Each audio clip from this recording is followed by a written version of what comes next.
3, 2, 1. Excellent. Amazing. All right.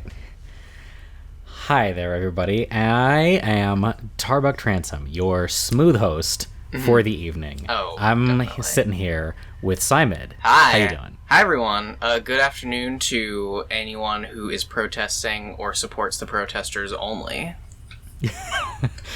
Supports the protesters only is a very good way to phrase that. Yeah. Oh man, we're coming into this. For one thing, we have no idea what channel this is going up on. We're gonna decide that later. We're playing it by ear. We might put it to some like fucking video game footage or not, whatever. Yeah. So this is being recorded the day of my popping the dam on making politics tweets instead of just political replies on Twitter. So this is we're entering a new age. Oh yeah, you're making statements, not responses.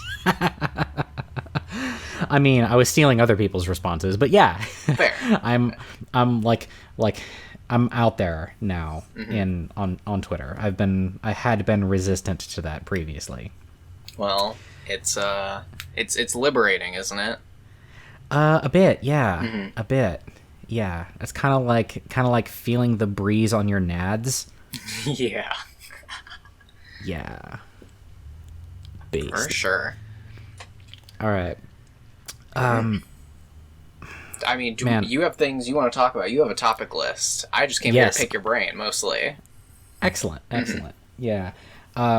Okay, so, well, you mentioned the riots and everything, and I do want to touch on the riots, but I kind of want to touch on the primary purpose of this podcast before getting into that, which is body hacks and life pro tips and modification and stuff like that. Your body is a life hack. Yeah. My body is a life hack. My body is a life hack. Whoa. I think it's been too long since that song came out. And you're a lot younger than me, so you probably don't even know what the fuck I'm talking about. Yeah, you were singing a silly song, but I don't know what the fuck that is. All right. So there was this cheesy crooner dude in like the late 90s, early 2000s who wrote a song called Your Body is a Wonderland. I see. Like, I now understand the joke. Yes. It's groovy and everything, but like we've now aged out of that joke by a lot. Okay, so let me pull up my fat topics list. Oh yeah. I actually kind of want you to choose. Let's see. I'll have to tab over. Where is that list? Did you DM it to me? Yes. Yeah. Okay. Here's the big boy. I have a couple of them broken up into sections so that like. Because one will naturally feed into the next one, will naturally feed into the next one. Sure. Yeah. And some of them are not at all related to each other and just happen to be there because I was organizing that and you were like, hey, come record a podcast. So I booked it downstairs. Makes sense. I'm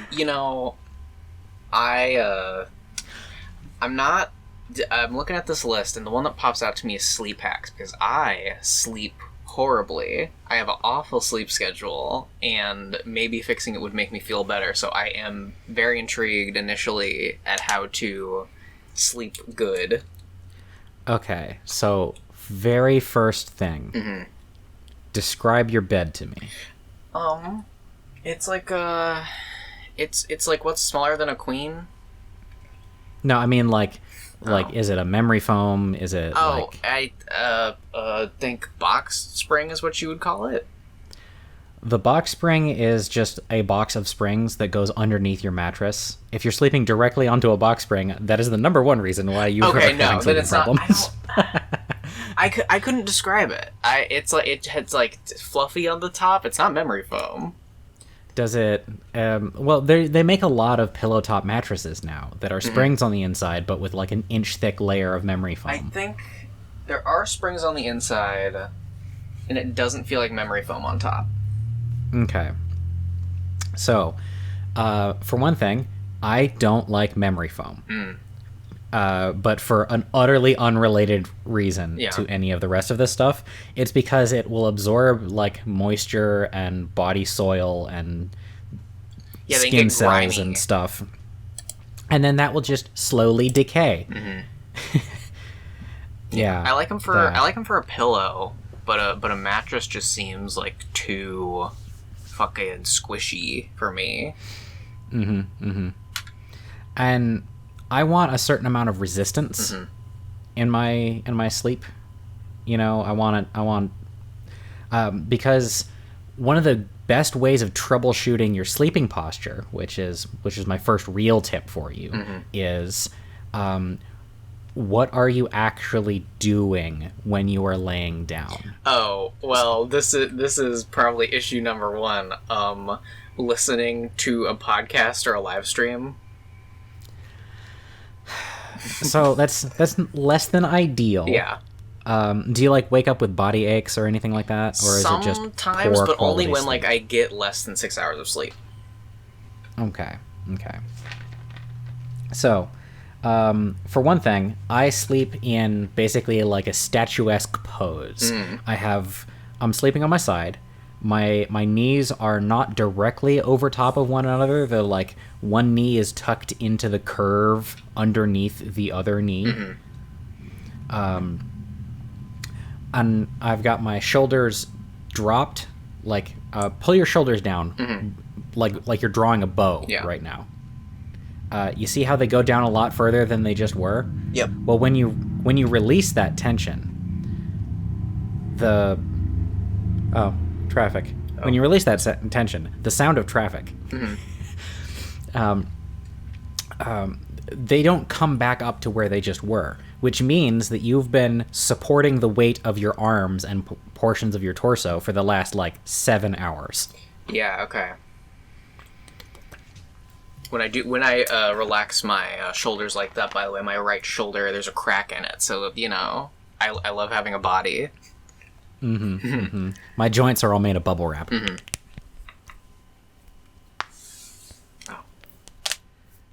Every single one of those cracks was in my hands. Yeah, if you heard mine, those were too. All right, so your shoulders are meant to take a certain amount of the weight of your body when you are sleeping on your side. So there should be a straight perpendicular line from your shoulder all the way through to the other shoulder where the force is going. Right. Which means that your shoulders can't be too far back or too far forward. The easiest thing that I notice people doing bad for them, and I used to do this, which is why I know that this is a problem, is I would curl my shoulders forward so that from one shoulder to my spine to my other shoulder looked like a horseshoe. I'm sure I'm sure I do that, yeah. Because what I do is I do that. I sleep kind of almost in the fetal position where I tuck my legs up a little bit and put my arms near my chest, and my shoulders are turned inward. Gotcha. A decent position to be in that can immobilize you is walk like an Egyptian. You know, the yeah, one arm one way, relief. One arm down and behind you, one arm up and above you.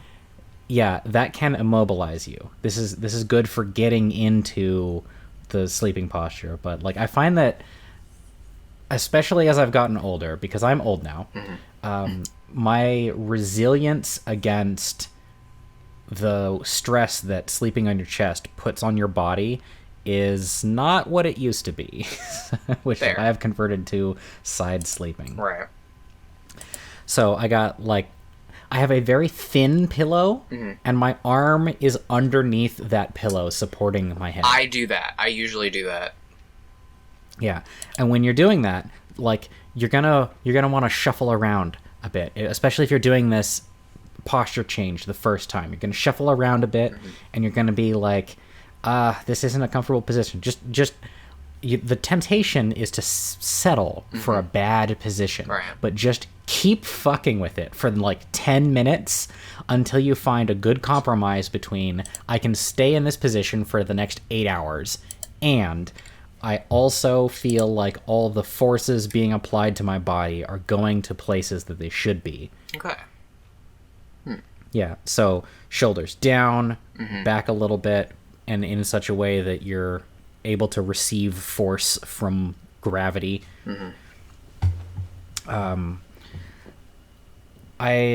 This treads very heavily on like all of my posture tips and stuff like that. Because like I don't like sleeping curled up, because when you sleep with your head forward, or when you sleep with your body in any position, if your muscles are anywhere near the limit of their motion, staying in that position for a really long time is going to prevent them from going to the other extreme of their motion. Yeah, they wouldn't be able to relax. Like, you don't become relaxed from resting that way. That makes sense.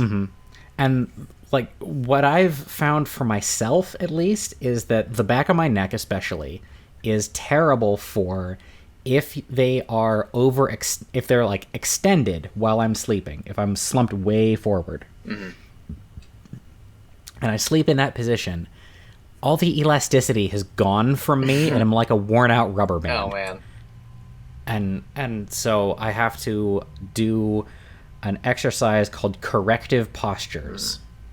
Okay? Basically, you just consciously wrench your body into the position that it really should be in, even though it never is, because let's be honest, you slump at your desk. Oh yeah. You slump in your chair. You slump for your entire life. But just go ahead and like wrench yourself backwards into the correct position and hold yourself there for like half an hour. I'm very mindful of doing that sometimes because I slouch like a motherfucker. And there are times when just like my back is like searing, so I have to like sit up properly and like massage my back against like the back of the chair. We're getting away from sleep a little bit, but I'll just come back to it because this is an important posture. This is an important detail. All right. So when you're standing or when you're sitting, and that's a key difference. Is the bones of your spine should be in line with each other so that it's resting the weight on the bone. If you are slouching, even if it's more temporarily comfortable to you, what's really happening is all that weight is going into your muscles and your ligaments. Right, which is bad for them. And your body is really heavy. And so, like, if you want to see what this is doing to you, pick up literally any object and hold it out at arm's length and slightly upwards. And just hold it there. How long can you hold it there? The answer is not long. Okay, I'm trying. I'm only a cup. Yeah, a cup will do it. Yeah. Okay, I'm gonna leave this here. It's 8:41 now, and I'm gonna keep talking. I'm gonna time myself. I'm betting that for most people, they can't even hold their empty arms out for very long. Yeah. Like that, because just the weight of your own body, you are not used to holding up. And even if you were, there's still quite a lot of force being applied to your body by this action. Yeah. I imagine my arms like 20 pounds. I have no intuition about what an arm weighs. It's just a guess. I probably weigh like 140. An arm is like... I'm also like a seventh terrible at guessing. I'm only good at guessing like small units of measurement, and that's only because I'm a craftsman. Yeah, you handle those like fine weights more often. Yeah, like, and I can only do it with things like distance. Weight, I'm worthless at. Capacity, I'm worthless at. I'm starting to feel strain in my arm. Yeah. Now imagine if that was your own head. Yeah. That's what your neck is doing all the time. It's pretty metal.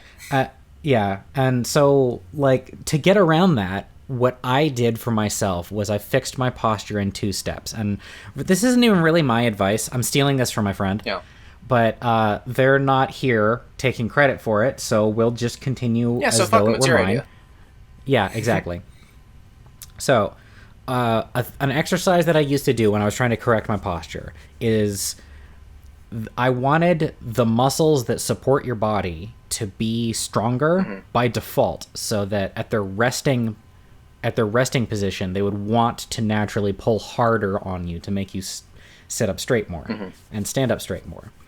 So I took this in 2 sections. I targeted my lower back first, where I sat about 6 inches away from the base of any object. The wall, it doesn't matter. And just sat cross-legged there and leaned backwards. Mm-hmm. And then held myself in a position where my spine was basically straight. Not literally a straight line, but you can tell what position you're supposed to be in if you think about it, like, at all. Yeah, like, I was just trying to, like, figure out, like, where is my spine straight? And I kind of found a spot where I can just, like, sit up and it not be, like, I feel like I'm supporting myself. Mm-hmm. And at first I could only do this for, like, 15 minutes. Mm-hmm.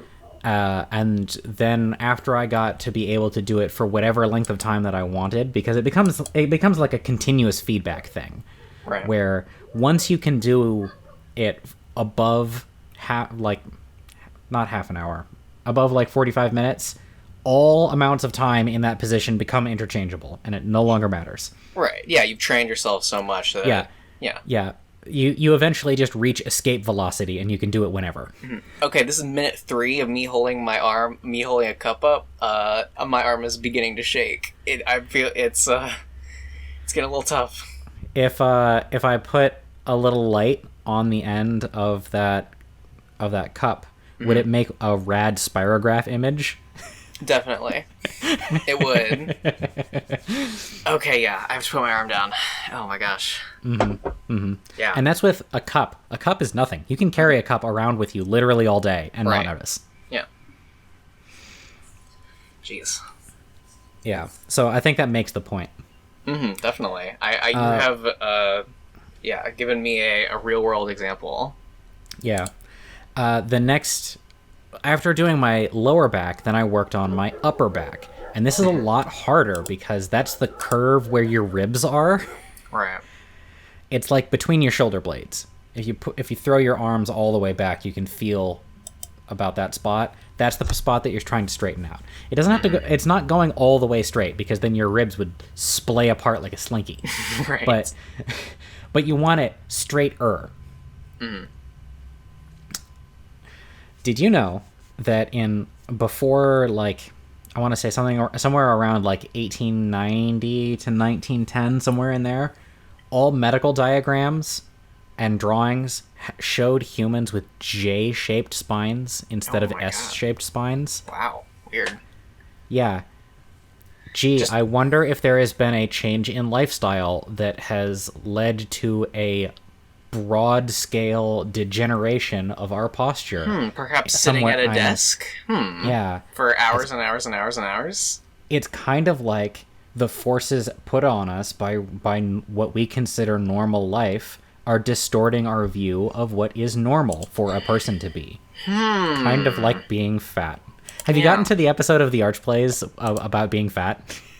I don't think so. I've only gotten like maybe 10 episodes into that Super Mario Odyssey playthrough, which I am thoroughly enjoying. Thank you. I appreciate that. Mm-hmm. And if you're 10 episodes in, boy, have you got a long road in front of you. Oh yeah, I work a factory job, and I can just put earbuds in and listen to podcasts and shit for like 8 hours a day. So I run out of stuff kind of fast, actually. Maybe you might want to turn back to the early episodes and see how dramatically we've improved. Wow. Yeah. When you've caught up to the present. I mean, I at least have a year of backlog. Mm-hmm. So I don't think I'll be catching up anytime soon. Yeah. So, with all that posture stuff sorted out for the time being, let's go back to sleeping. Mm-hmm. All right. So there's the simple counting sleep, and then there's the complicated counting sleep. And the complicated counting sleep is too much effort for me, and it's not a calculation that I actually want to do when I'm tired. So I just always break it up into like 90-minute segments plus about half an hour for me to actually fall asleep. Okay. If it's some multiple of that, then you're more likely to wake up during the end of a REM cycle before your body floods with paralytic agents, and the cycle starts anew. So you should sleep in chunks of time divisible by 90. Yes. Minutes. Hour and a half chunks. Mm-hmm. plus whatever amount of time it takes for you to fall asleep. Because if you get that wrong, then you will wake up in phase 4 sleep, which is the worst. It's where you have the most paralytics in you. Yeah, I often wake up extremely groggy just because I never time that shit out. Yeah, doing that simple math in advance, it might mean that you have to shave half an hour off of your waking time, but you will feel better when you get up. Okay. Yeah, whenever I get out of bed right away and like I'm up and around like right after I wake up, I notice that I feel better, but it's like I don't want to get fucking out of bed, I'm tired. No, I don't wanna. Have you ever had that moment where you wake up and you're fully refreshed and you're like, man, this is great. I'm not even tired. I'm getting such great sleep today. I better maximize this and go back to sleep. That is a trap. Yes, I have. And it is a trap. I have found it to be a trap. Like waking up from a nap and being like, oh, wow. I can get a little more sleep. And then, everything's fucked. Now, I'm not the napping type. All the things that I've ever done with naps have been basically I lay down and I'm like, I'm not asleep. I'm like going into like reserve power mode, you know, where like maybe my eyes aren't even closed, but I have let go of all the stress that my body is carrying. Like how your shoulders have probably gone up again. Put them back down. Do it right now. Thank you. They indeed had gone back up. Yeah. So you get into the habit of checking stuff like that every once in a while. If it just like gets into your mind as the thing that you can check constantly, and it does not matter how many times you fail because you can just keep checking it. You'll get it eventually. It doesn't matter. Just plow forward. Right. So, sleeping. When I go in for a nap, for the maximum time for a nap is 20 minutes. That's what I hear. I've seen that diagram on fucking Twitter where it's like, here's the benefits of a 5-minute, a 10-minute, a 20-minute nap, and then once it gets like the 1 and 2 hour parts, it's like, yeah, your creativity might be a little better, but you will feel so fucking groggy. Don't do it. Yeah. There's because right around that 20-minute mark, you are on the tail end of the bell curve of benefit, and you're about to plunge down into just a full cycle of sleep. Yeah, you might as well. You'd be better off getting a full 8 hours. Yeah, or even a smaller chunk. So if my timer goes off, and I'm like, no, bad. Yeah. Then I'm actually setting it forward another 90 minutes and then just committing to a full cycle of sleep. That's usually what I'm doing. But I've only ever done that twice because naps are not for me. Naps weren't usually for me. I got old? Well, I think the thing is I started working at this job where I wake up at 7 a.m. and do... I lift shit all day, and then I come home, and then I'm exhausted, and I take, like, a nap for an hour. And that's something I didn't do when I worked at, like, 3 p.m. to 10 p.m. Yeah, that is a definite side effect to keep in mind if you are taking on a job where you are selling your life essence to someone in exchange for menial pay. Definitely. I make sure to keep myself not too fucking haggard all the time. I'm mindful of it. But like, let's do some real big sleep changes. Yeah. Get a 2x4 and like chop some blocks out of it. Okay. Yeah. These are like 3 inches long, about as long as your palm is wide. Okay. And then nail those together. Okay. So now you have 2 of these blocks that are just 2x4 chunks stuck together. Okay. Put the feet of your bed that go underneath the headboard on that. Ooh. One one on each side. They raise up by about 4 inches, give or take. Yeah. Okay. So like you tilt your head up. You're tilting your entire bed on an incline. Right. Yeah, I mean by your head up, I mean like Yeah. your head end is higher than your feet end. Yes. Your head is higher than your heart, is higher than your feet. Mm-hmm. This feels weird for the first, 20 minutes that you're on it, and then you'll never go back, ever. You will sleep so much better, and that's because the human body is designed for all of this fluid pressure to be at your feet, and less of it at your head. When you're because it's kind of the way the whole body is designed, huh? So all of the fluids and forces that are acting on you are arranged in the right direction. When I inevitably just build a replacement bed frame for myself, which will be on my channel, Nice. but not for Keep a long an eye for time. that, fans. Yeah, it won't be for a long time. When I inevitably build a replacement bed frame for myself, I'm just going to build this degree of incline into it directly. Now, I should also have you know that this is the babby tilt for babbies. If you are going full commitment, what you want is 30 degrees. Wow. That's fucking severe. Yes, wow. That is very severe. But here's the reason. Okay, so they did a microgravity test on a bunch of volunteers, and they offered to pay them something in the neighborhood of like $15,000 to just lay in bed and be hooked up to machines. And if you're thinking of doing this, you should immediately smell a trap, because what you are not told is that this is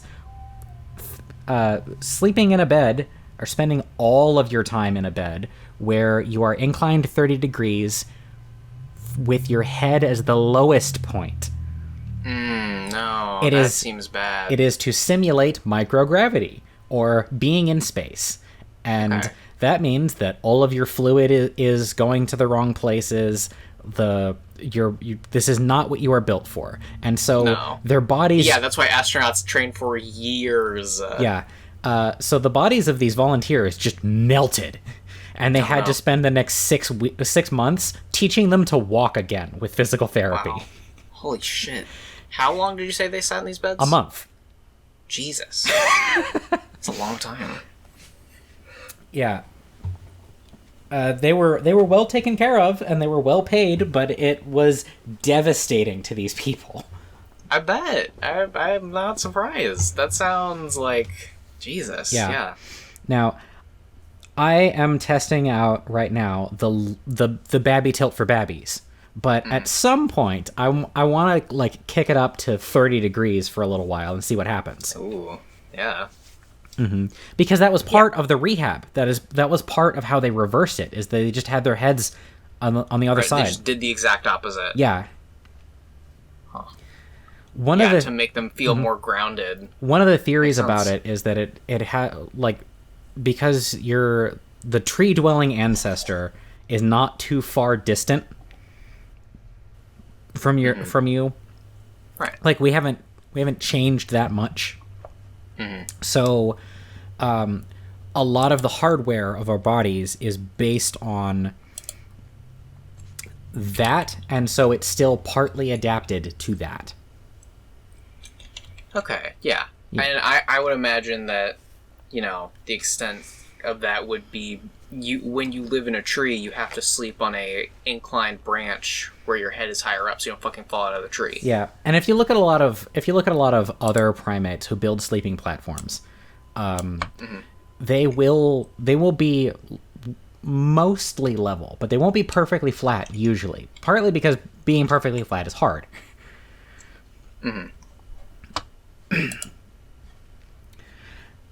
So I can also totally see, I try it for 4 or 5 days, and I'm like, enough of this, and then I just chop the bottom off of the legs, and I go down to my regular 4 to 5 inch tilt.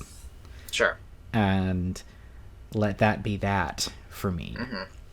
Man, Might fuck around and try that. Sounds interesting. I'm imagining, like, you go to sleep on, like, a hill, like a grassy hill. You, like, take a nap. Yeah, if you're a wild boy, you can just fall asleep on a hill. Yeah. Try it. And the times I've done that, I've always woken up extremely refreshed. Now, there's a lot of other factors with that we can't necessarily control for, so, like, don't take that as gospel. We're not doctors. Even if we were doctors, we could just be lying to you. Don't trust people on the internet. Have a little skepticism for yourself. Like, you should assume that all of this is lies, and that you should test it for yourself, unless we're telling you to do something dangerous, in which case, maybe don't. Don't do that. Everything should be taken with a grain of salt. And, don't sue us if you fuck your body up. Yeah, because it is your fault. We did warn you. All right.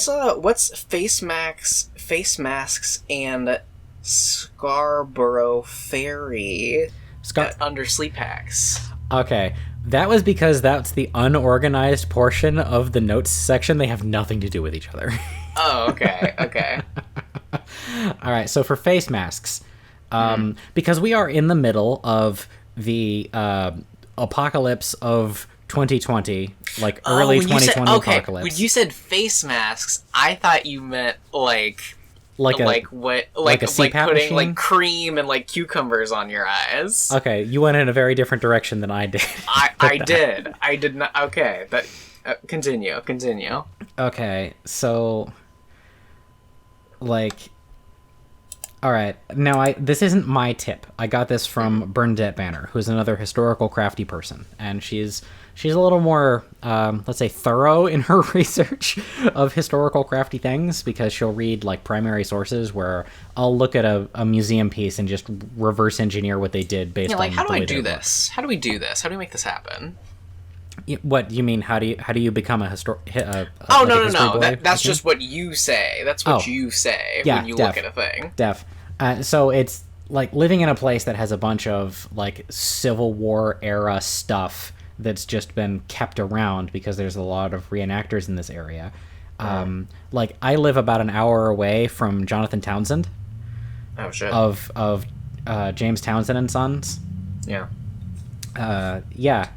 I actually lived 10 minutes down the road from him for like several years and didn't realize it until after I moved away, which sucks. Wow. Yeah. Anyway, but there's a lot of like Civil War forts and like colonial era like checkpoint stations and stuff like that where you can go there and they have, if not the original, then they have reproductions of the original thing. Right. And different craftsmen through the ages, you can't necessarily trust that they knew what was what. But for example, if somebody's got like cut nails as opposed to wire nails, you can tell that they probably like that was either what they had or that they cared about preserving that particular detail. So I can reverse engineer based on a lot of the extant objects in that kind of collection. Interesting. Yeah. Bernadette Manor, meanwhile, will read like manuals published by people, and I have those manuals. I have treatises by people from various time periods, just sitting on my hard drive, this German guy writing something in 1880 about how to open a woodworking section for your school, for like your school shop class, if you are a teacher in 1870. And he's going through all the details of how you would build things and what is important to convey to the kids, especially if you're just some teacher who doesn't know what they're doing and has to work it all out from scratch. And it includes like very, very thorough stuff. Like, here is how you fell a tree. Here's what months to do it in, and here's why. Oh my gosh. That's amazing. That's great. Yeah. If you're felling a tree at home, do it during the winter, because all the sap is not in the trunk of the tree. It's all down in the roots being stored. And so it's really just water, and then so that water can run out. Having the sap in the trunk will gum up your tools and will just generally suck. And also it will mean that there's a lot of sugar inside the wood that is susceptible to bacteria and fungus and insects and stuff like that. It's a bad time. It's called science. Yeah. Look it up. But I've got a bunch of those that I just never read. So hats off to Bernadette Manor for actually doing the work that I just don't feel like doing. I'm probably going to change that at some point, but like at the time of this recording, that is the way that I'm approaching that problem, which is to not deal with it. Fair enough. I mean, if you have the ability to just fucking go for it, I don't see why. Mm-hmm. Once you hit your skill ceiling you have now, I think it's smart to go look at resources. Yeah. I feel like I make a lot more stuff than I actually publish videos on. You know. Mm-hmm.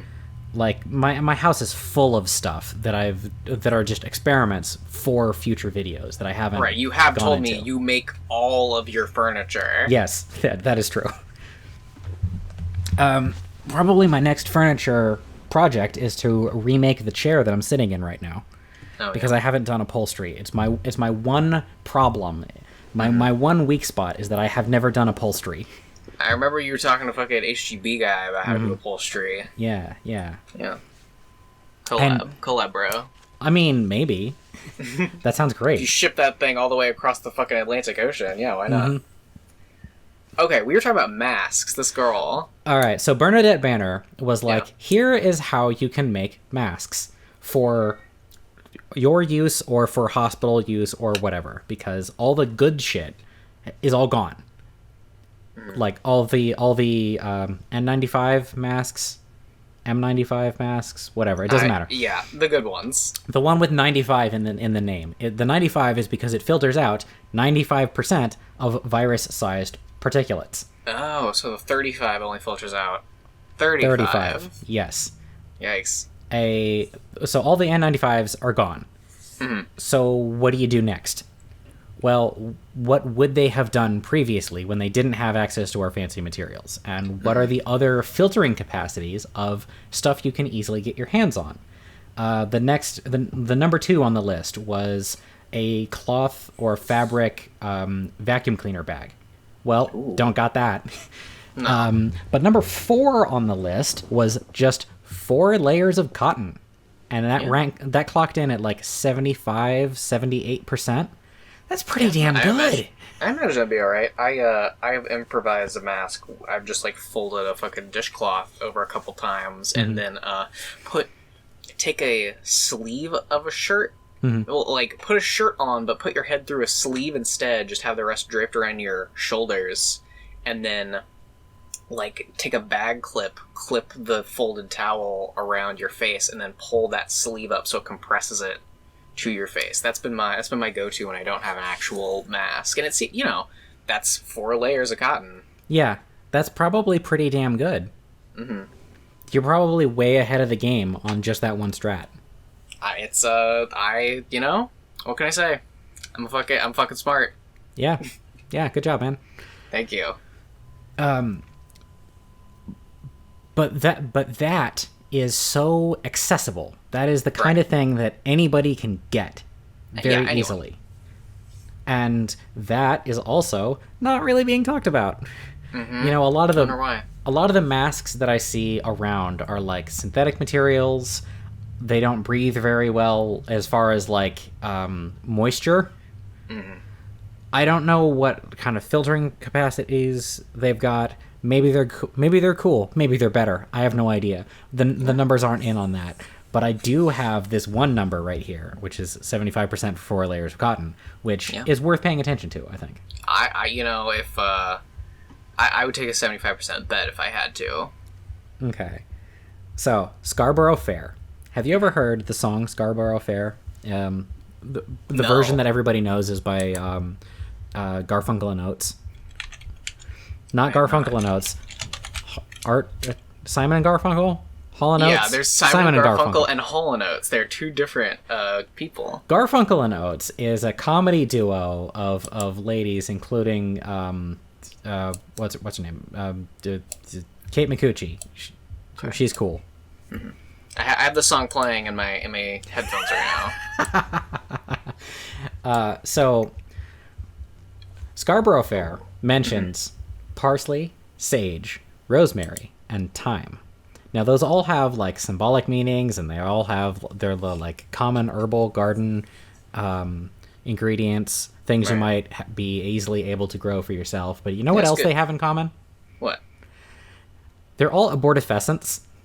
I don't know what that means. Tell me. It means every single one of those herbs will trigger menstruation, whether you're supposed to be or not. Weird. Which means that you can use them as abortion fuel. Oh my gosh. Yes. Like, there's references to a bunch of different kinds of how to safely herbally at-home abortion, and a lot of those guides are things like, here, take this dangerous chemical plant like belladonna. Oh. Like literal poison. Belladonna, by the way, is more commonly known as deadly nightshade. Yeah, I've heard them, those terms used interchangeably. Yeah. That's in some fucking, like, one of those books you read about, like, the family who goes out to fucking live off the land in the 1860s or whatever. Mm-hmm. Yeah. Yeah. Oh no, that's deadly nightshade. Stay away from that. And then at the end of the book, like, the daughter eats it, and then they have to fucking take her into town in the hospital, and it's a whole thing. That was probably Little House on the Prairie, probably. Yeah, or something. So the idea of what I always have it listed as Scarborough Fair. I always say Scarborough Fair because I think it's a cheeky reference, because that is not what the song is about. It's not even about, like, it's about a literal fair in the town of Scarborough. Mm-hmm. It has the parsley, sage, rosemary, and thyme. Does that have a symbolic meaning? Maybe it does, maybe it doesn't. Maybe it's just a nonsense lyric. Who cares? But it does have this weird coincidence that all four of those plants are also have this like morning after pill effect if used correctly. You just have to, like, how are they properly administered? You just have to eat a shit ton of them? You can do that. The way that I have always known people to do it, like, in my personal life, so this isn't untested. I've known many people who have done this. Yeah, it's a secondhand source. Yeah, I'm not even really a secondhand source, because I told them about it, and I, like, mixed up the concoctions and everything. Okay, yeah, first one. Shit. Yeah. People who are, like, between 2 weeks late and, like, I think a month and a half late. So what we did was we took all of those things, and there's a long list of other things that are easily accessible that can be had for a couple dollars. You mix those together, and you basically make a tea out of them. Okay. You just, like, pass them over hot water. And in a lot of cases, just to take no chances, they also, like, ate the leaves along with the tea. It's just overkill for the sake of overkill. I don't know what... I mean, like, if you're gonna go to the extent to try to get a kid out of your womb, you might as well go all in. Yeah, and, like, you do have to do this, like, 3 times a day for a week in order for it to work. Okay. That makes sense. Yeah, you might need a lot. Because all of these plants have various chemicals in them that have this, like, that have this effect of making a period happen. Mm-hmm. And who knows which of them are more effective? Are you willing to take the chance and, like, gamble the wrong way trying to figure it out for yourself, or would you rather just nuke it from orbit? Yeah, go all in. That's what I would say. Yeah. And so you're taking a lot of this stuff. And when I say a tall glass, I mean, like, a glass that you can fit your fist in, that's about the height of your hand. Mm-hmm. Like, from your fingertips down to your wrist. That's the cup I was lifting up to test my arm strength, yeah. Yeah, that's a good-sized cup. Like a pint. For capacity. I will just believe you. I have no idea what a pint looks like. I'm not a drinker. It's like a tall... I mean, neither am I, really. But it's just like, like you could pour a can, like, full of beer or soda into it, and there'd still be some space up at the top. Yeah, there's a good amount of space left. Mm-hmm. All right, so... That's really interesting. I will keep that... I'll keep that in my back pocket, for sure, because, It has gotten me, personally, out of many a scrape. Heyo. Hey. Hey, So many times that I've lost count, literally. amazing.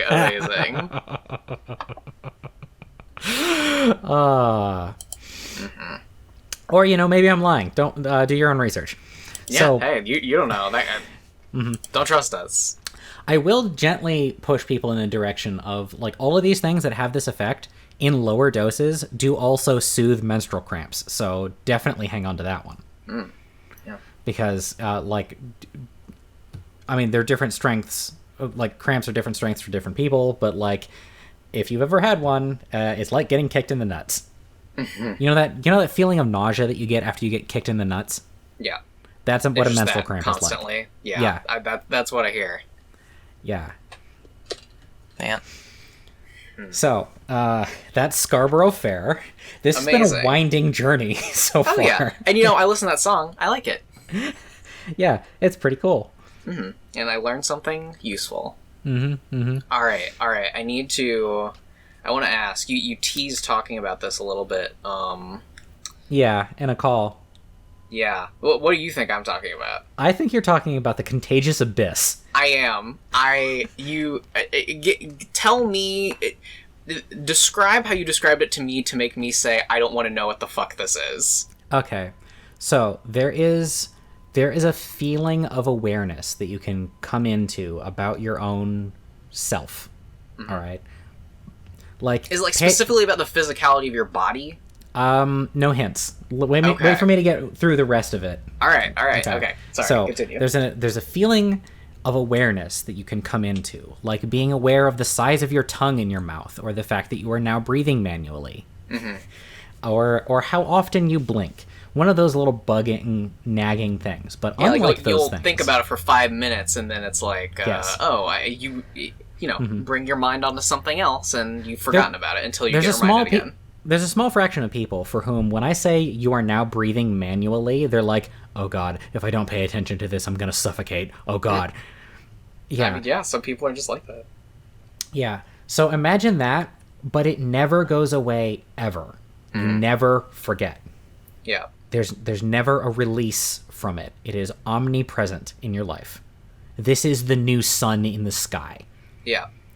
There's a feeling like that I will not even describe it to you, because when you have it described to you, the temptation is too great to not try to find it. If you gaze into that abyss, it will lock eyes with you forever. That's fucking intense, man. And that's why we call it the contagious abyss. Because it spreads that way, and you can't come out of it. Yeah. Yeah. I've had it since I was 7. Jesus. And we didn't originally know that it was contagious, because me and my friends, we would all talk about it like, hey, this feeling that, and everybody knew about it. Mm-hmm. So they were like, yeah, that fucking sucks. But then I was describing it to somebody else whom I had recently become friends with right around 2012. And he was like, I have no idea what you're talking about. And then he opened his awareness, and he searched for it, and then he found it. Jesus and he has been dealing with it ever since. Oh man, I cannot imagine what it would be like to be aware of that when you're an adult. Mm-hmm. Like, to suddenly come into that and not have it be just a permanent part of your life since you were a kid would suck. I mean, I appreciate you keeping me and the rest of the audience pure if they have not already experienced what you're talking about. This is some real eldritch horror shit. My heart rate's picking up thinking about it. Yeah, there's plenty of stuff like that out there where, because I'm into some weird stuff. I travel in some odd circles. You could say that. I think you could say that. Yeah, like, why else do I know all of these weird body hacks and stuff? It's not just because I'm interested in it. It's because I get regular exposure to this level of weird. Yeah, he just dissects people and experiments them on them for fun. Just, little weird science things. Weird science. That's another good song. I haven't heard that song in a long time. Oh boy. Are you good and spooked? Are you good and freaked out because of the contagious abyss? A little bit, a little bit. Don't you love the knowledge that I have this description of something that I can give, where if I just post that into a chat, it just nukes everyone in that chat. I'm tabbing over to Audacity, and yes, I do.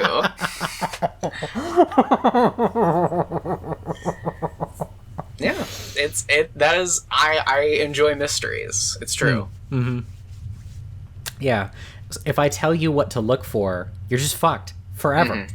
I appreciate your you're not trying to be a fucking shithead. You're like, oh, this is the thing, haha, idiot. Yeah. There's other weird brain shit like that out there. Like, there's this pattern that if you look at it for too long, it bakes itself into your eye, and you can't unsee it for like 5 to 10 years. Yikes. Man, a lot of scientists must have taken one for the team figuring that one out. I mean, a lot of scientists might have paid people to take ones for the team also. That's what I would guess. Yeah. The incentive structure on that is just all kinds of wrong. Yeah, super weird. All right. As long as it's consensual, like, I'm not gonna tell you not to, but, like, Jesus. Yeah, don't you know? Anything consensual is justified. Yeah.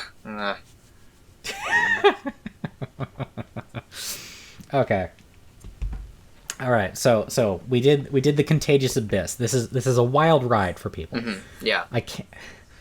If you've stuck with us this far, like, wow. Yeah, impressive. We're literally just two fucking weirdos talking about how your body's fucked up. Let's give somebody something that will accomplish the opposite of what hearing about the contagious abyss will do. Mm-hmm. Let's tell you now about willpower breathing. Yes, I was curious about this too. Okay. So there's like a family of breathing techniques that accomplishes different stuff. And I learned them all around the same time. And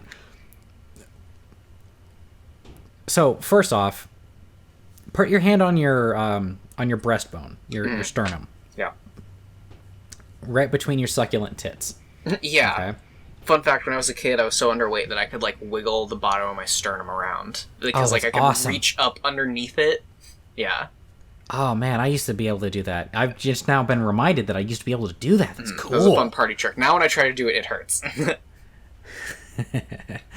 All right, so when you breathe, does that bone move?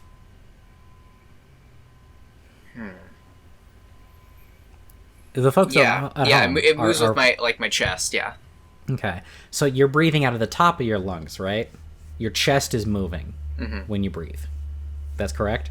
Mm-hmm. Is your stomach moving? Yes. Okay. Try moving just your stomach. Your chest holds still, and all of the motion of your breath, your full range of breath, is all in your stomach. I'm doing it, yeah. Okay. That's putting a lot of air into my lungs, yeah. Yeah, and that's because your lungs are supposed to fill from the bottom, and when they fill from the bottom and empty from the bottom, what's happening is you're drawing all the air down into the bottom instead of drawing some of it into the bottom and the rest of it up into the top. The top will get changed out. It will, like, inflate and everything as you're doing this. My ringtone is going off. My very, very loud ringtone is going off. Your lungs will inflate all the way up to the top and everything. That will still happen. Yeah, there's, like, some inflation going on, like, in my lower chest, but the bone isn't moving. This should be your new normal forever. This is like belly breathing. It makes you calm. Yeah, this feels great. I'm doing that. I've been doing this for literally 30 seconds, and it feels fucking awesome. Yeah. Breathing out of your chest is stress breathing. That is the breathing that you have when you're being hunted or when you're hunting something else. Right, because you're just trying to pump, like it's you're trying to min-max the amount of air coming in and out. It's kind of it like acts on your I forget which one it is.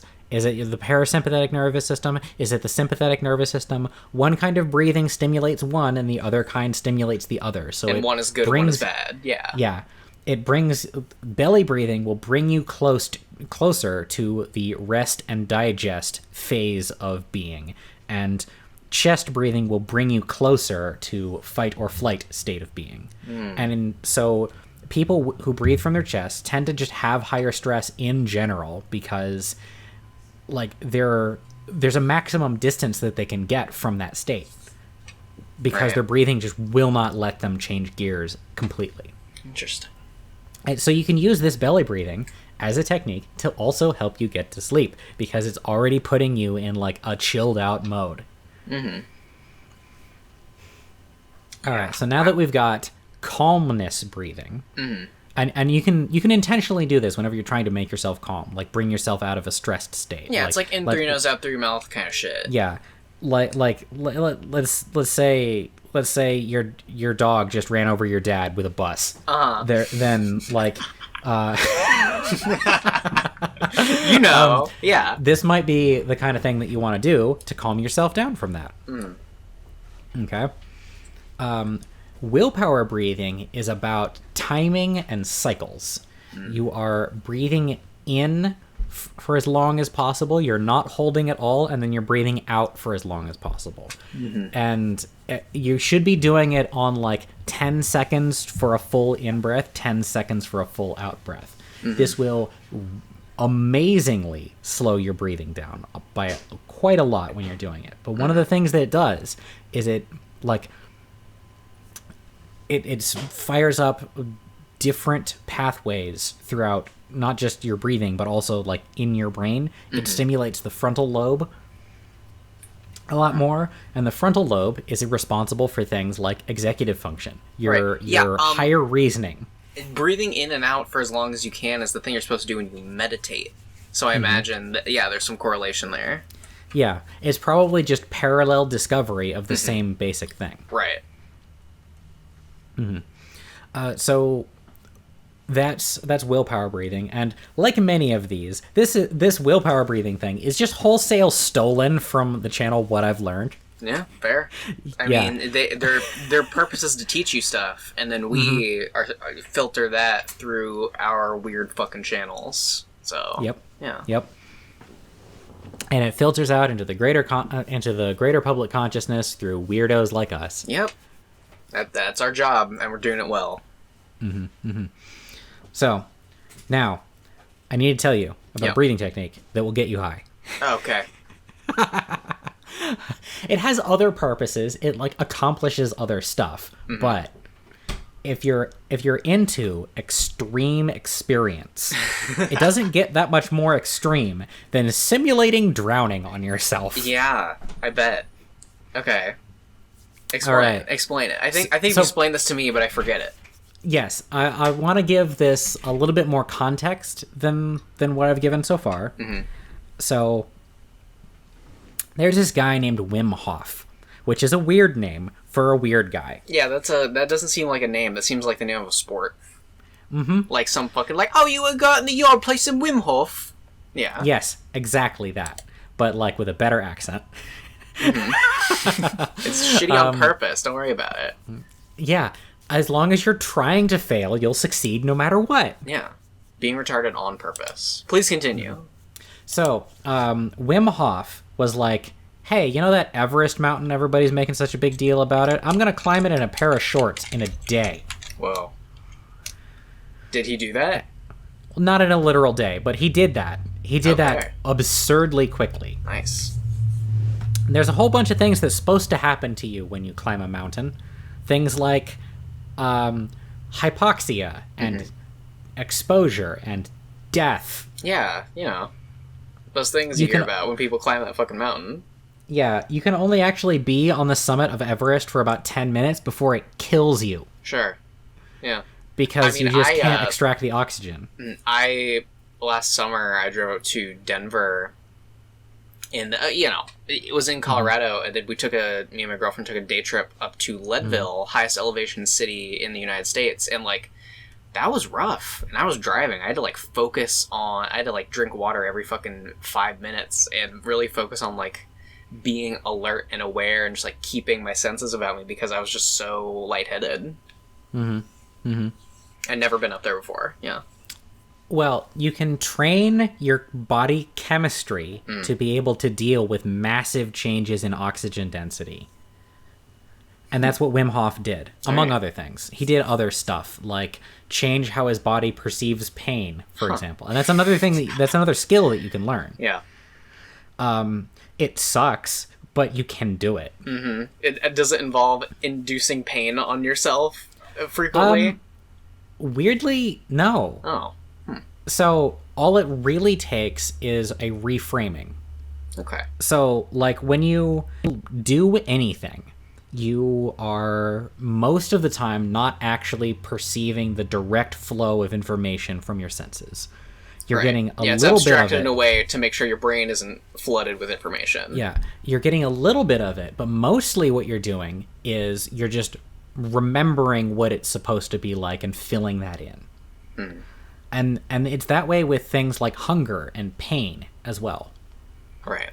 And so when you are experiencing those things, if you just wonder, what am I actually feeling here? Like, I'm running my hand under cold water, as an example. I'm not literally doing it right now. That would be very loud on the microphone. But let's say imagine if in the brain space. Yeah. Let's say I'm running my hand under cold water. Well, if you've ever done that for any length of time, you know that starts to hurt very quickly. Yeah. But you're used to that. You are filling in that pain for yourself. But become curious. What does it really feel like? Well, I can feel like I feel kind of like hollowed out almost, where I can feel my skin and nothing else. Right, yeah, there's like the pressure of the water running over your fingers, and like the way that the cold makes you like aware of, the skin and how the nerves in it are reacting to it. Initially, there's like a cutting sensation, but that goes away almost immediately. And the rest of it is like a numbness and a tingling and a little bit of a dull ache. And that little bit of a dull ache is a whole lot easier to deal with than just your brain telling you cold. Right. Yeah, I got hypothermia once. That was a few years ago at this point. It was a long time ago. It might have been like almost 10 years ago. And whenever it gets cold, it's my my two smallest fingers on my left hand like really start to hurt. And the way that I've kind of gotten over that is just like thinking about it in a way where, like I try to process it and it pretty much goes away. Now I do have other like ridiculous stuff about pain relievers. For example,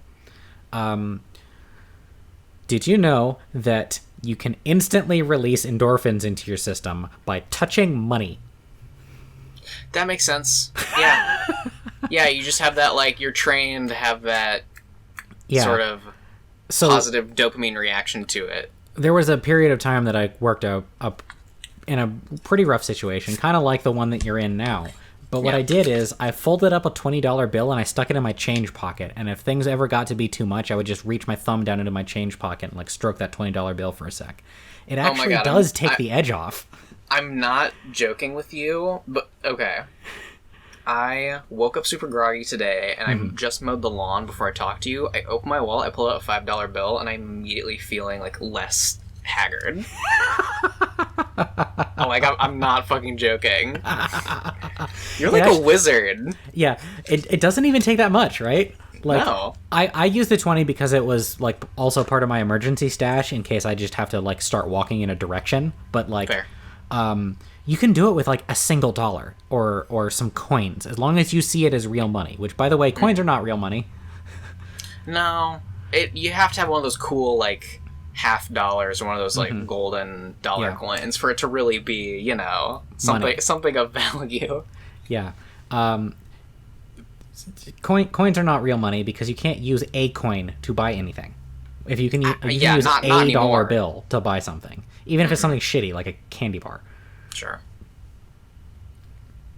There is a drugstore down the road for me that still sells like single fucking packaged gum for 5 cents, and as a young man, I often went in there and just bought like $5 worth of that shit. Right on. Yeah. I mean, but that's an outlier. It's a terrible purchase, but well, listen, it was a purchase that I wanted. Yeah, that's all that counts. Everybody makes mistakes. I forgive you. Thank you. I appreciate it. So this pain relieving and readjusting trick. Okay. Yeah. So you become curious about what your body is in, and part of the Wim Hof thing is like putting yourself in exposure to cold is the easy one that he goes with a lot, because it does a lot of things for you. When you curiously approach that, you become able to deal with a broad range of very extreme situations much more easily. Right. You get better control over not just like the small motions of what your body does, but like the baser, deeper things. Like, where is my blood going? Is it going to my core? Is it going to my skin? Am I actually going to die here? No, I'm not. Things are okay. I can just send my blood to my skin and it'll be fine. Right. Interesting. Yeah, and so you're taking like agency over what your body does in extreme situations. And along with this, he also did a breathing method that was meant to acclimate him to a broad range of environments and oxygen densities, so that he could climb a mountain in a day like a madman. Sure. Yeah. Wow. That's very, very interesting. You can just do that. You just will yourself to be okay with that. Yeah. I don't really think about this as a mind over matter thing, because I think that has a lot of mystical connotations with it as well. So it's very easy to like, yeah, man, mind over matter. What do you even mean? Like really spell it out for me. What do you mean when you say mind over matter? You don't know. No, that's just a thing. This is a thing people say. Yeah. Yeah. No, but the example of this guy you've given, like, he psychologically trained himself. Like, it was, yeah. And the best part about that is, like, it will 100% take the edge off of basically anything. Tiredness, hunger, like the weather, exposure, all of that stuff. Just having this one strategy in the back of your head, you can pull it up with no prior practice and actually do it. Go ahead and jam your thumb into the palm of your other hand right now. Do it. Yep. And when you approach it with curiosity, what are you actually experiencing there? I mean, there's tension I'm feeling the most tension in, like, the back part of my thumb. Just because I'm pushing it back against with my other hand. And, like, yeah, they're like the muscles in the palm of my hand are just kind of being moved out of the way. Yeah. Doesn't really hurt that much. See how, like, isn't that amazing? Yeah. All right, but now down to the Wim Hof breathing method. The breathing method that will get you high. Yeah. Okay, so what you do is you breathe all the way out and all the way in for every breath cycle that you do. There's no hold or anything like that. Just all the way empty, and you have like you a have circle. To go. Yeah, you have to go. That's the meditation thing. You have to go very far in order to go all the way empty. That's really hard to do. When I've tried meditating, that's some of the hardest it is to like really get all the air out of your lungs. It's and so you have to completely empty and completely refill your lungs between 30 and 100 times. While you're doing this, you will start to notice odd things, like, why does my face itch? Why are the edges of my vision slowly turning red? I am becoming lightheaded and dizzy. Yeah. What you're doing is you're giving yourself way, way too much oxygen in your blood. Okay.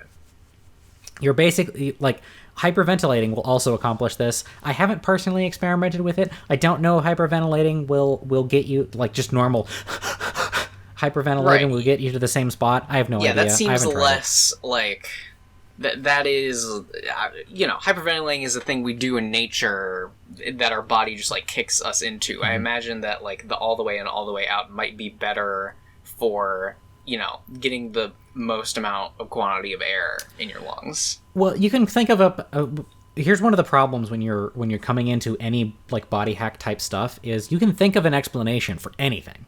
Like if I tell you that something is good for you, you can come up with a reason in your head of why it's good for you. But maybe Fair. I'm lying.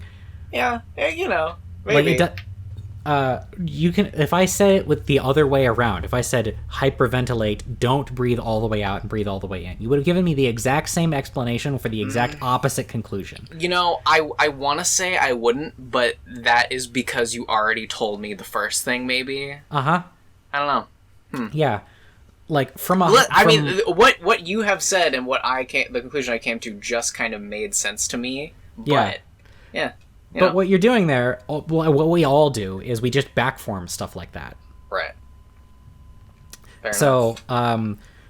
Just pointing that out, your intuition can lead you astray. It is good to really look into these things. Yeah, which to is look at a fucking paper once in a while. Audience. Yeah. Mm-hmm.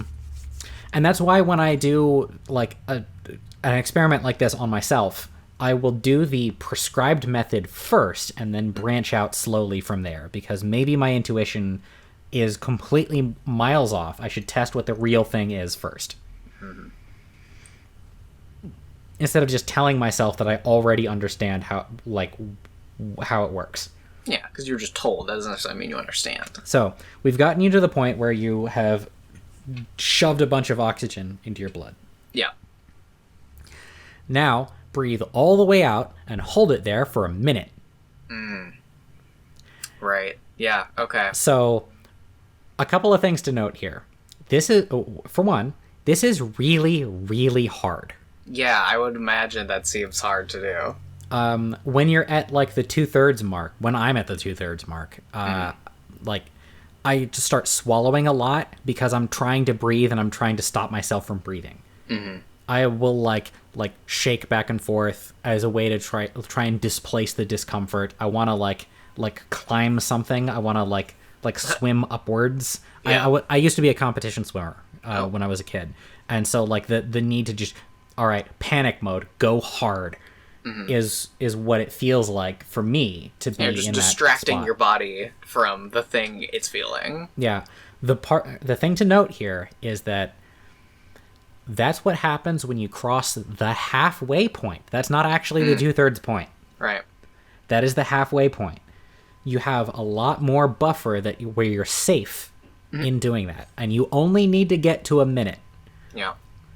I've known that people have gotten to 1 minute and 20 seconds. I think my record is 1 minute and 15 on an out breath like this. Mm. And while you're doing this, your blood oxygen content just falls through the floor. Right. Like before you were oxygenated, now you're going to hypoxia. Yeah, it's one extreme to the other. Yeah. So going way up and then way down. Now suddenly take in a breath and hold it for 10 seconds. And your entire body will turn gold and you shall rocket into the stratosphere like a shining god. Oh my gosh. Because what you've just done is you've dumped a ton of adrenaline into your system. The sudden introduction of oxygen, your body's like, oh, hey, capitalize on this. Let me give you as much resources as you need in order to not kill us. Yeah, your body is so happy that it's not dying. It's willing to like pull out all the stops. Yeah, this is like the metaphor here is you were just drowning and you got one good breath of air and your body's like, all right, we need to put as much of this towards getting to the surface and getting to shore as possible. Right. All right. And you can actually, after that 10 seconds, breathe out on an empty, hold on an empty again, and cycle yourself another couple of times. Jesus. Oh my God. I've only done it like 4 times maximum in one sitting because it is very taxing on you when you do this. Because you are simulating drowning and you're dumping a bunch of adrenaline into your body and it's bro, and you give get me another diminishing hit of returns. That, drowning, please. I want another hit of that simulated death. Yeah, bro, hit me up. Come on, don't be lame. Okay. Now, I did this every day for about 3 weeks. And I noticed a couple of things. For one thing, when you dose yourself with a bunch of adrenaline really quickly, a lot of your allergies just diminish up until they disappear. I could suddenly smell things for the first time in a long time. Wow. It was the height of spring at the time, and like all the pollen was in the air and stuff. And so like, oh hey, I've never smelled things at this time of year before. That's new. I'm definitely feeling what you're feeling right now because I just mowed, kicked up a bunch of pollen, and now my fucking sinuses are all clogged up. Did you know that it's not just pollen? That like the yeah, it's like other like little microbes and no, this is shit. crazier. Yeah. Okay, so when plants get bodily damage from certain plants get bodily damage, they will release chemical signals that tell other plants in the nearby area, pull as much resources out of your leaves as possible. There's something attacking us over here, and it might come for you next. What the fuck? Wow.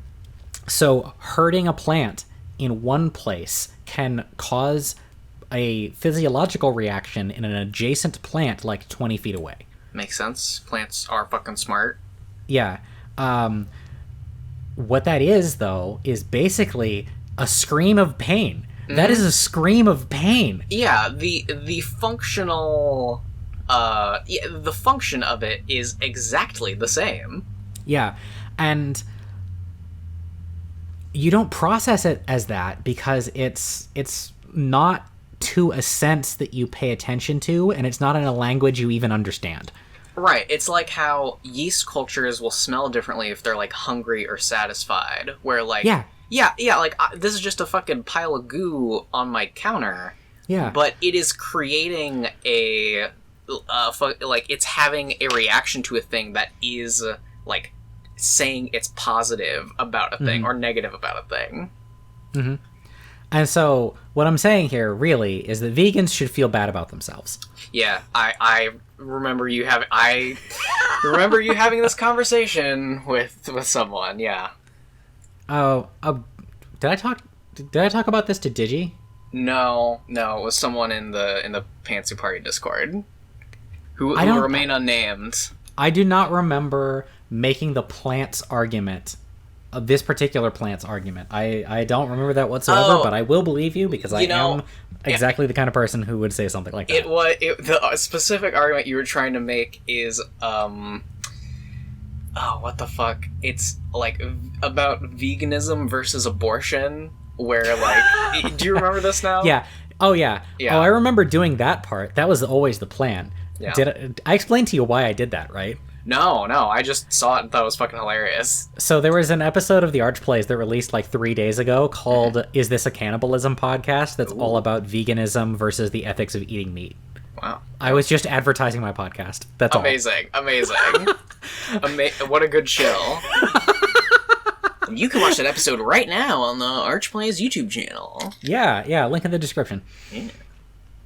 Yeah. Good stuff, that. Yeah. All right, so Wim Hof, right. We were talking about Wim Hof. It's got a bunch of benefits, but, it's hard, and it's like exercise, but more, so obviously I don't really want to do it very often, so I haven't done it in like 2 years, but it works. Yeah, it is very extreme, it sounds like, but I imagine it gets results, and you're telling me it does. Yeah, and you can use it in especially when you know that its purpose is to dump adrenaline into your system. If you know the other things that adrenaline is good for, things like dealing with an allergic reaction or causing a reduction in bodily swelling and inflammation. Inflammation will fuck you up. Oh yeah. So having a trick in your back pocket that is free. Yeah, you don't have to take a pill. It's not free like you can grow something in your backyard. No, this is ultimately free. Nothing is stopping you from doing it. As long as you have the energy in your body to do it, you can. Yeah. And especially after you've done it like once or twice, you don't even actually need a clock or anything like that. You can go by feel. Yeah, you can just like feel it out. Yeah, my grandmother, my mother, and potentially me, who I don't know, are all probably allergic to like hornets and wasps and bee stings. like pretty deathly. So yeah, that's good to know. Do they like? Does a bee sting for you like pop and get that yellow discharge? Well, I've never been stung by an insect, so I don't know. That's why I'm saying I'm probably allergic, but I don't know. Okay. I knew somebody as a kid who was allergic to bee stings, and that was the symptom. Okay, interesting. So, like, that sucks. Mm-hmm. Yeah. Yeah, it's fucking gross. Yeah, it's terrible. Now, I'm also not saying that this is a cure for anything, like, including allergies. Like, there are ways that you can get around allergies, and not having allergies that are particularly bad, like, my worst thing is the pollen thing. That's it. Mm-hmm. You can do stuff about that, but, like, I don't wanna. Yeah. For the same reason that I don't want to exercise. Mm-hmm. It's hard. Sure. And I know I can dope myself with first calmness breathing and then willpower breathing after that and be like, okay, I'm ready to just get completely jacked. Hey-o, yeah. Unless I've got, like... there was one time in the past year that I did it because I had a splitting headache and I did not have access to anything that would reduce inflammation. Right. And I chugged a bunch of water to try and deal with, like, maybe it's not actually inflammation, maybe it's one of those tension headaches you get from dehydration. Mm-hmm. And nothing was doing it, so I Wim Hofed myself, and that worked. Amazing. That's fucking great. It only took me down to about 20%, but when your pain level is that high... That's better than no relief, yeah. Yeah. And then a friend of mine got home and was like, here's a pressure point technique, which I don't understand well enough to describe to you, but there was a pressure point technique that made it go the rest of the way away. No, that shit's magic. You pinch your hand really hard, and then when you let go, the pain in your head is gone. I have also heard that, and I always forget it in situations where I do have headaches. It's somewhere around between your thumb and your index finger, but I can never find the spot myself. I always have to go to my friend and have them do it. Amazing. Obviously you have all these body hacks. You're like, how much of like a true alternative medicine guy are you? So my real the reason that I go for a lot of this like new agey hippie bullshit isn't because I think that it's better for you than traditional medicine or like the science man medicine. Right. I don't think it's better for you in most of the cases. Like, antibiotics are great. Yeah. Vaccines are great. Work pretty well. Yeah. All that stuff is that stuff for a reason, except for antidepressants. That's a load of bullshit. Okay, that's a topic for another day. Mm-hmm. Antidepressants are a lie, but everything else generally is really good. The reason that I go for a lot of these like low-cost home remedy style medicine treatments is because no one can take it away from you. Fair. Well said. Yeah. But, like, if I'm using Wim Hof to deal with my allergies instead of taking fucking a pill, Zyrtec or whatever, yeah, no one can take that away from me. Mm-hmm. And no one can hike the price on it out of nowhere. Yeah. If you're using sage to deal with your menstrual cramps, no one can take that away from you because sage isn't going to stop growing. Mm-hmm. Yeah. You can grow it yourself if you are that desperate, but they're just always going to sell that. That's like a common grocery store thing. Mm-hmm. Sage grows in the United States. Sage probably grows wherever you live. It definitely does. I know this because my girlfriend's family planted something that they didn't know was sage, and her mom is deathly allergic to it, and they realized real quick. Oh, boy. Yeah. That's a fun time. Oh, yeah. Everyone's all right, but that's always something I have to be mindful of when I like go cook over there. Mm-hmm. Mm-hmm. So when I think of like, and this is probably going to be the one that raises your eyebrows the most is things like medieval dentistry. Sure. All of those low cost solutions, no one can take from you, and that's why I like and trust it. Fair. Like the cotton mask, it is not something that can compete with an N95. Right. Not really. It is objectively worse, but it's within reach. Sure. Yeah, you can pay some fuck with a lab coat thousands of dollars to put metal in your teeth, but you can just put your tongue on the roof of your mouth with the right pressure all day long. Yeah, exactly. Talking about mewing. Of course. Which is probably, like, if anybody is listening to this body hack podcast, that's probably what they know me from, is talking about mewing. I've been mewing at work.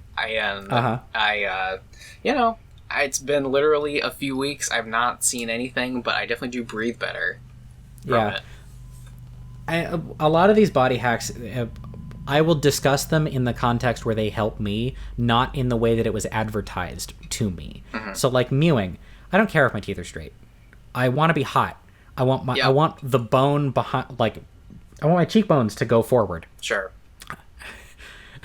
I want to be attractive. That's what I want. It also helps me breathe really well, so I talk about that. It also, like, the chewing thing, when you chew your food into oblivion, it makes you take cleaner shits. Oh, yeah, that's one thing that I have forgotten to do, and I will do that once I get dinner tonight after I let you go.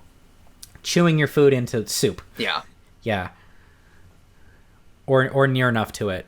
Changing your swallowing pattern, all kinds of stuff like that. Yeah, I feel like there's an inevitable episode 2 where we circle back to things like mewing.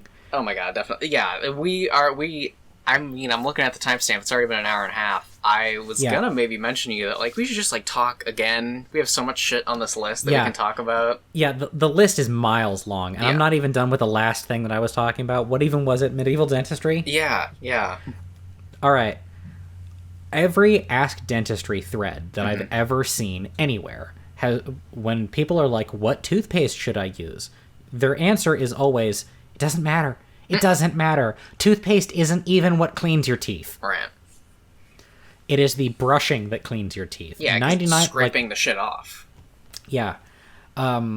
So when your teeth forms plaque, that is a bunch of bacteria that are trying to terraform your mouth to make it more like what they want. Right. They build themselves little mounds of garbage and shit, and they live in those, and that's called biofilm or plaque or other gross names. Yeah. And if you just scrape that off, that is 99% of the job. The reason that toothpaste exists, in part, originally, is because it discourages certain bacterial growth to make the plaque come back slower, but you will inevitably have to eat. Okay. Yeah. That's true. Yeah, so what I tell people, and this is something that I do if I am not expecting to be sleeping away from home or something like that, and I'm suddenly in a position where I don't have a toothbrush, I don't have a change of clothes, I don't have any of my, like, normal nighttime shit. Right. Take any fabric. Yeah. Get it wet. Rub your teeth. Now you feel like you just went to the dentist and got a teeth cleaning. And just get that stuff off of you. Yeah. There's other stuff like the scraping action that the dental hygienist will always do on you. Yes, don't remind me. Okay, that's because after about 25 to 30 hours, the plaque hardens. It starts out soft and spongy, and it hardens over time. Okay. And that's about the time that it takes to harden. Yeah. You can intercept that by brushing. If you just brush consistently, that stuff will not build up. Yeah, I don't. So how do you fix it otherwise? Okay, so for the people who do, you can also slowly wear it down by brushing at a 45-degree angle into the gum line. You're like, don't even worry about your teeth. Your teeth will take care of themselves. Focus on your gums. Yeah, trying to, like, chip away at it that way. You can abrade down a harder material with a softer material. It's why metal gets polished from people touching it a lot. Yeah. I mean, obviously, is flossing like a thing? Flossing's real. Yeah. Okay. Yeah. I assumed as much, but you push the floss between your teeth, and then you use like a scooping action to run up the side of each tooth. Right. The ideal way is to skip the like pocket floss and go to those flossing sticks. You know? I've because seen they have a lot of better people using leverage. those. Yeah. Whenever, I was just trying to like put my hand inside my mouth. I'm like, this isn't anything. Mm-hmm. Put both hands inside of your mouth. That will fix your problem. Yeah. Okay. So, the brushing and stuff like that. Let's say you, like me, just didn't brush consistently for a little while, and now you've got some plaque buildup. Mm-hmm. What I used to do is I would like pick at it with my fingernails, but obviously that's like that's grody. That's gross. Mm-hmm. And something to pay attention to for me was that it would erode down the my fingernails. Oh yeah. Which means that little bits of fingernail are coming off. Oh, gross. No. Ew. In like a powder. No.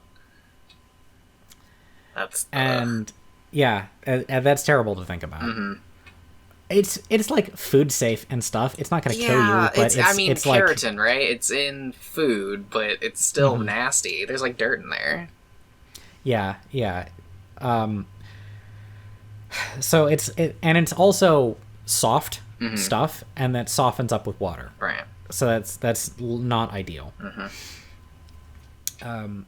What I have done, and this is going to be more for me than it is for you. Sure. But what I did is I took some hardwood and I just made myself a bunch of like big thick boy toothpicks that are like 1/8 of an inch wide by a 1/16 thick. Nice. And then just whittled some points onto that. I mean, I could do that. That's within my ability. I made some fucking boats and cars and Boy Scouts. All right, but the wood choice is important. I see, of course. Yeah, because you don't want to use a softwood like pine, because the instant that it hits the water, it becomes the water in your mouth. It becomes too soft to do anything. Yeah. It's worthless right away.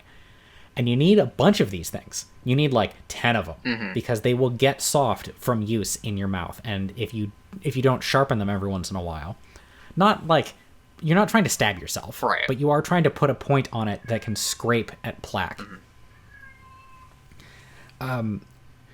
If you don't sharpen them once in a while, they'll like splinter, and you're gonna leave splinters in your gums. Oh no! I don't even want to think about that. And it'll be so much worse for you if those splinters are breaking off of the tip because the tip is wet. Because they'll break off in bigger chunks. Right. And that's why I have a lot of them. It makes sense. Yeah, you don't want to be stabbing yourself in the gums every night. Right. So I've got like 10 of these things, and one specialized one that's like cup shaped, but the only reason that I'm able to make that is because I have a series of gouges because of fine woodworking tools. Fancy. You don't have that. I don't. You can just That's true. You can just do the fabric and toothpick method. Okay. That's fine. Yeah. You're gonna want something that is pretty hard. You can buy a small amount of like trim stock from a hardware store. The kind of you would use it as like crown molding, but it's not been painted yet. You know? Okay. Yeah, I know what you're talking about. Yeah, just thin, like about as thick as your pinky, something like that. And then you can split off chunks of it, or you can cut off little chunks of it and into about like just enough that you have a good ways to sharpen down. I only have to sharpen mine about every 3 uses, and I'm all in the same set from 6 months ago. Okay, what wood do you use for them? I recommend that anybody who's listening uses a dense hardwood. Yeah. With like there's going to be little canals in some woods. Some woods like mahogany or oak. Don't use those. Those lead to splinters. You want to use something more like hard maple. Or beech. Okay. Yeah. what you use is going to depend on what's available to you. If you're in Australia, none of those are available to you, and you have to use something else. But you can probably find some very hard wood veneer, not veneer, but like molding, and like just saw it. You don't want what's the word I'm looking for? Termite spit. Oh. Sawdust and glue that is particle board. You don't want that. You don't want chipboard. You want like solid wood. Right. Oh, yeah. And if you live in certain places that have a branch about as thick as a pencil all the way up to like one of your fingers, you can just snap that off and chew on the end of it a little bit and use that the way that you would use a toothbrush. Neat. This is what people did in the Middle Ages. Yeah, like stick chewing is an ancient technique of getting your teeth clean. Yeah, if you want to look into this in greater detail, you can look up miswak, I think is how you pronounce that, mishwak, something like that.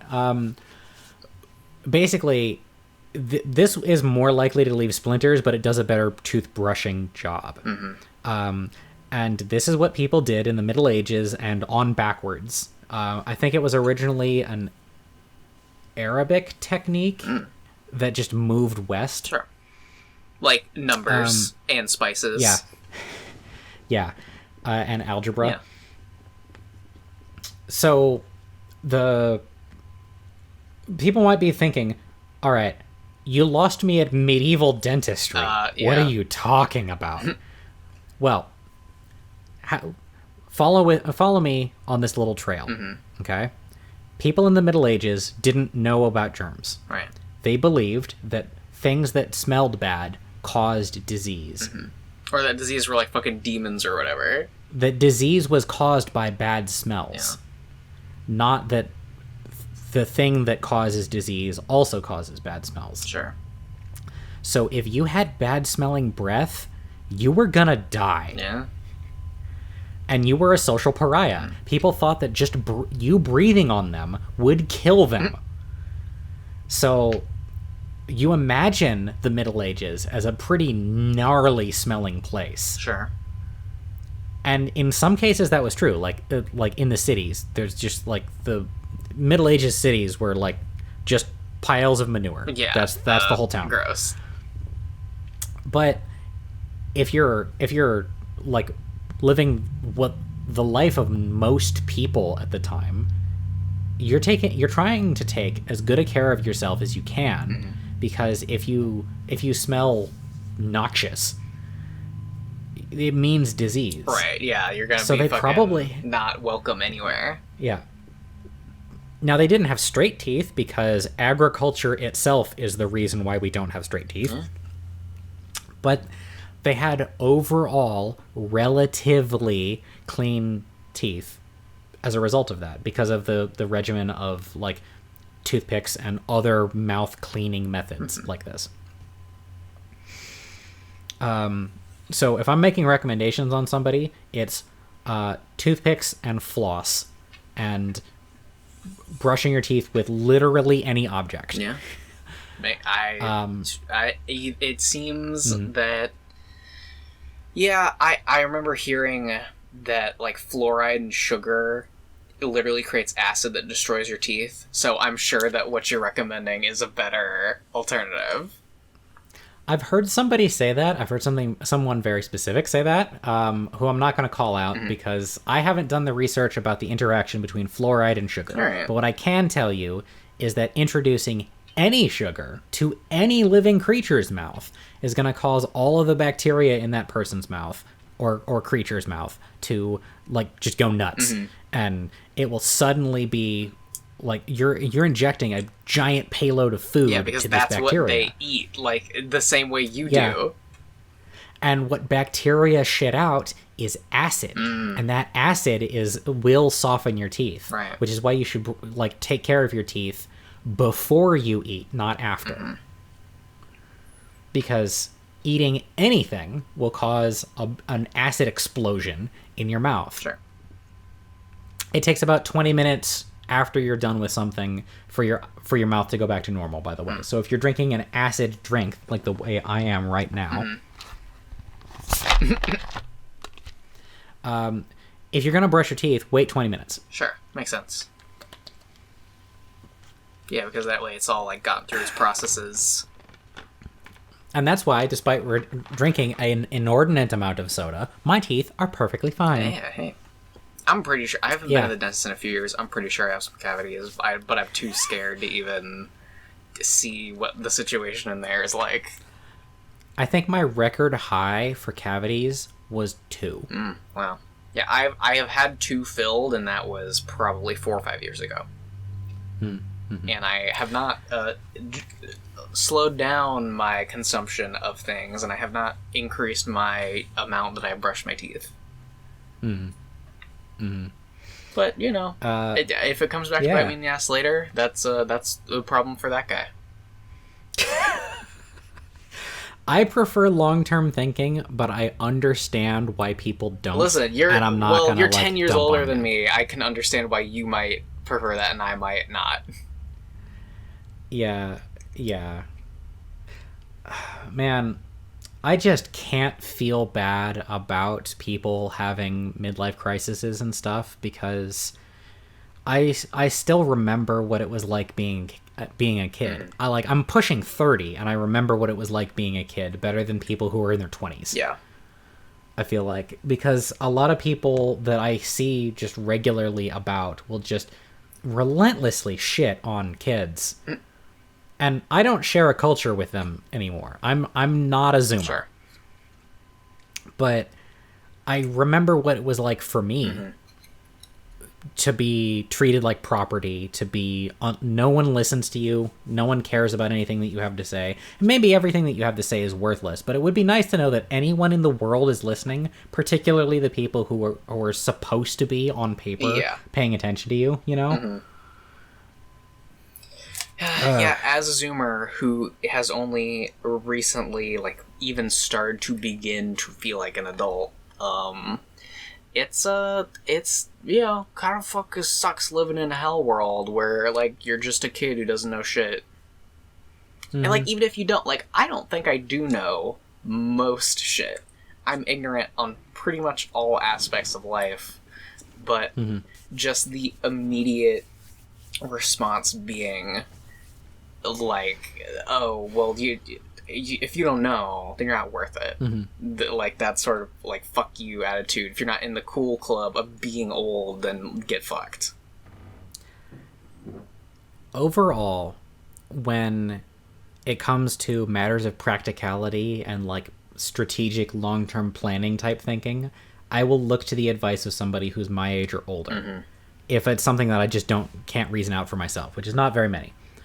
But if it's a matter of fact, like facts about reality, 100 times out of 100, I'm going for somebody who is much younger than me, because the closer you are to school, the more you actually remember how the world works in a meaningful way. That seems like a fair system to me.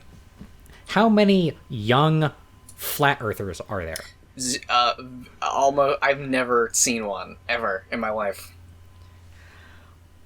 And if you've even seen one, which I have, it was very easy for me to tell that person why they're wrong and have them believe me. Oh, yeah, okay. You have no idea how hard that is until you're trying to have a conversation with somebody who's like, who has as much time left in the world as you've already lived. You know? Yeah, that seems... I get what you mean. That sort of, younger people are more... this is obvious. Anybody who is young or has just recently been young understands that young people are more malleable, more susceptible to change, and fucking having their opinions broadened and their scale of the world widened. I would rather have something that's easy to change and get it wrong a couple of times than have something that's hard to change and spend the next 10 years of my life pulling the steering wheel to one side and waiting for it to slowly drift back over the line. Sure. Yeah. I definitely agree with that. It's almost like he's talking about the government. Heyo! How about we have that be a cliffhanger for a second part of this, I guess, series that we might do? Who knows? Yeah. Because it's 10 o'clock here and I need to fucking eat something. Or do you? Or do I? I'll experiment with my my bodily synapses, potentially. Well, there's a couple of breathing things that I didn't hit yet, like how to remove nasality from your voice. There's a couple of things about diets. I am curious about that one. As everybody can hear, my voice is extremely nasally. Oh, do you want to try that one right now? Do you want to be that? Okay, yeah. We want that to be the thing we write out on. Okay. Yeah. All right. So hold like your speaking note, like okay, and then when you do that, pinch your nose a bunch. If the sound changes, you are being nasal. Just change your voice and your throat and your nasal passages until that stops being the case. Go ahead and try it. How am I supposed to pinch my nose? So that there is no air coming out of your nose whatsoever. Like if you try to just blow with your mouth closed, nothing will happen.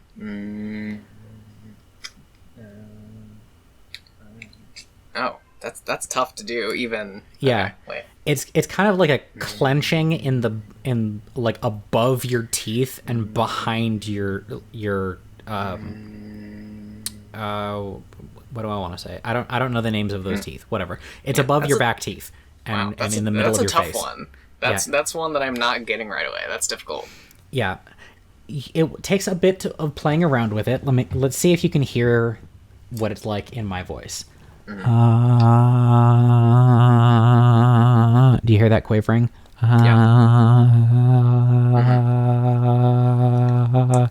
And you hear how I changed that right now. I'm holding it in the same way that when you hold your breath when you're swimming, it's very similar to that feeling. It takes a lot of adjustment. So over the next couple of days, as we're just like talking, being friends and everything, you might notice that I repeat a word like 4 or 5 times. What I'm doing is I'm like pinching my nose as I'm repeating the word and trying to say it correctly, and then getting myself back into the mode. Neat. And you can hear that my voice is different than it was, right? Can you tell any difference, or is this just a difference within my own head? It might be in your own head. I would have to. Yeah. I mean, I'll go back and listen to this podcast after it comes out, but I will keep an ear out for it. I find that my voice gets a little smoother when I do that. I hear what you mean. Yeah. And this is cool. All right. So this voice right here, which is very nasally, is like that's not my, like, this is my natural voice and everything, but it's not what I think of as like the most my voice. I have like there's this, but there's also like here, let me get my sinuses corrected again. This is where my voice should be, right? And it's just a tiny little bit lower. There's a whole bunch of other controls and stuff in your throat that you can change, and one of those is your chest voice, making all of the sound come not out of the top of your throat, but it feels like it's coming out of your breastbone. Right, like fucking stage performers. Yeah, and I think of that as my singing voice. But I tend not to do it very much after, like, a friend of mine showed me how to do it, and then I started doing it, and I noticed the same thing that they noticed, which is that my voice is like 10 times louder. So, like, I already have, like, sound control problems. Yeah. Like, I'm not the worst person that I know for it, but my voice is pretty loud, and it, like, runs in my family. And so there's sometimes where I feel like, you know, the nasality in my voice is just like a cap on that to try and make me quieter. Wow. Okay. Neat. But if I speak with my singing voice, this feels very different to me, and tonally it feels very different to me, and I'm still keeping it pretty high. Yeah, it sounds different to me too. I have to pitch it up a lot in order to get it up here to where it's not too far out of what's noticeable, of being noticeable. Right. Because if I'm just talking normally with my singing voice, it's way the hell down here. Yeah, and it sounds like I'm doing a voice, like I'm doing it a sounds bit. like you're doing a character. Yeah. It sounds like I want to be Crispin Freeman. Yeah. And I wonder if that's where Crispin Freeman's voice comes from, because he just talks like that as a guy. There's lots of things that when you start playing around with all the different controls in your voice box, that like, oh, that's how he did that. Christian Bale doing Batman's voice is just doing a death metal growl but talking. Sure. Yeah, and I play around with my voice. I do a lot of like silly voices and stuff, but I've never actually like sat down. I probably should, and I will like think about the way that my throat and my sinuses work when I talk. And the big insight that I had when I was analyzing the difference between my speaking voice and my singing voice is that like pinching off of your nose to prevent your voice from becoming nasally. I do that automatically when I'm doing my singing voice, but not when I'm just talking. Right, because you're not thinking about it. Yeah, and I don't know how to change it. Like it's not like I'm even doing it on purpose. Yeah, it doesn't feel. It's just not what you're supposed to do. Yeah. Like I'm right now trying to denasalize my voice, and I don't know if it worked. Yeah, okay, it worked a little bit. I had to adjust it slightly, but it was in the ballpark. But when I'm using my singing voice, or any of the range of my singing voice, I don't have to try that hard. I don't have to think about it at all. It's just automatic. Neat. Yeah. The human body truly is a strange and unknowable machine. I disagree that it's unknowable. I think like all of these body hacks are the result of a couple generations of people knowing stuff about the body. Fair. Well, this is where your job as body hack champion comes in to teach us unlearned masses about how to fucking chew on sticks and like put your tongue in your mouth weird. Yeah. Man, this is now the unofficial sequel to Poverty is Like Time Travel. Did you ever watch that, by the way? I think I started that video, but I did not finish it. I did not get to the part where you talk about that. I'm kind of all over the place, and I'm kind of very vague in retrospect. Like, there's more specific things. You know how you're trying to convince somebody of something sometime, and like 4 days later, you're like, here's what I should have said. Like, shit, I should have said this, because it's so true to you that you take it as like for granted, basically, and just say some shit and don't actually try to explain it properly. Yeah, it's just a part of the world that becomes hard to explain because it's so natural to you. Things like, it is a bad thing that people can make money just by owning stuff. Right. Yeah. You and I agree on that, and don't really have to explain it to each other. But if we were forced to, we would probably have to sit and like think about our stance for a minute to actually get our points across. So like when somebody has no idea what socialism even is, when I say good things about socialism, what they hear is, so you want bread lines? You want like a statist economy? No, there's a lot more options than that. But because they're locked in, you can have a hard time really narrowing out what people aren't getting. Like, it's a little easier if you're a very impressionistic person, because there's a kind of music to speech and the things that people believe and stuff, and so you can kind of tell a little bit when the chords just aren't lining up right. I have always been that sort of like conversational savant who can translate what one person is saying to the other person and have them get it. Yeah, You just got to keep track of different melodies, man. I'm for somebody who knows fuck all about music, I'm stretching this music metaphor pretty hard. Kinda, a little bit. I know some about music, and like kind of, but I get what you're saying.